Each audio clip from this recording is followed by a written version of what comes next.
Question 7, we have two functions f of x 3 upon 2x plus 1 and g of x 1 upon x plus 2.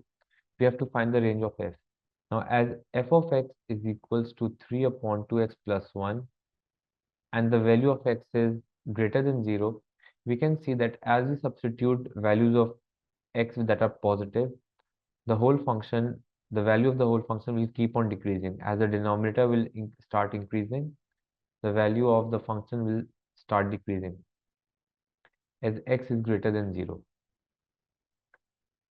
So we know that f of x will always be, it cannot be negative, so the f of x will always be greater than 0. What we also know is that the value of the function f of x cannot be greater than 3 as we substitute values of x, the value of the whole function will start decreasing.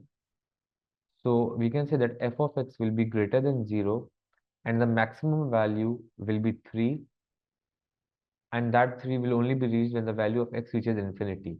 So we can write that f of x is less than 3 and greater than 0. For the function g of x, which is 1 upon x plus 2, we know that g of x, again over here, as x is greater than 0 for g of x as well, as we start increasing the value of x, the whole function, this whole function will basically approach 0. Now, also considering the fact that if we take a very small value of x, let's say 0.00001, this value, this function will start approaching infinity. So the minimum value that g of x can take would be 2, as let's say if this value, if the value of x was max, or we can say infinite, this function 1 upon x will be, this expression 1 upon x will become 0. So the minimum value of g of x will be 2. And as if we can also take very small values of x which will make the function infinite, so we can say that g of x will be greater than 2.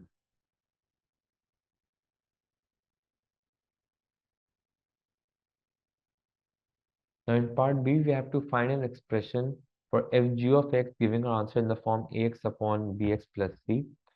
So f of x is 3 upon 2x plus 1 and g of x is 1 upon x plus 2. So for f g of x, in place of x in the function f, we'll substitute the whole function g. So we can write it as 2 into 1 upon x plus 2 plus 1.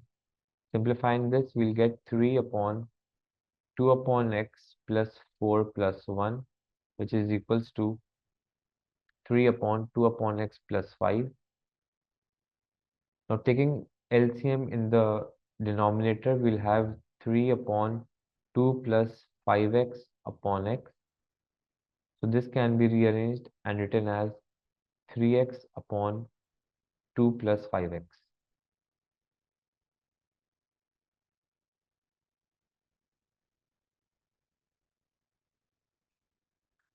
In the next part, we have to find an expression for fg inverse.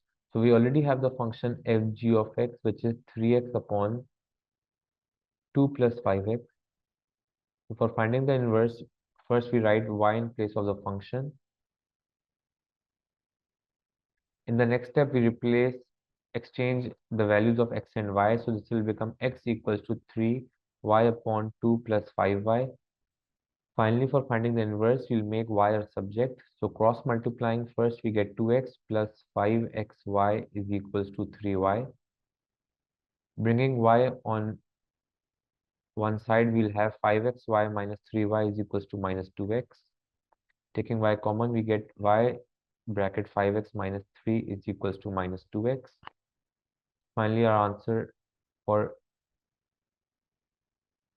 fg inverse of x will be minus 2x upon 5x minus 3.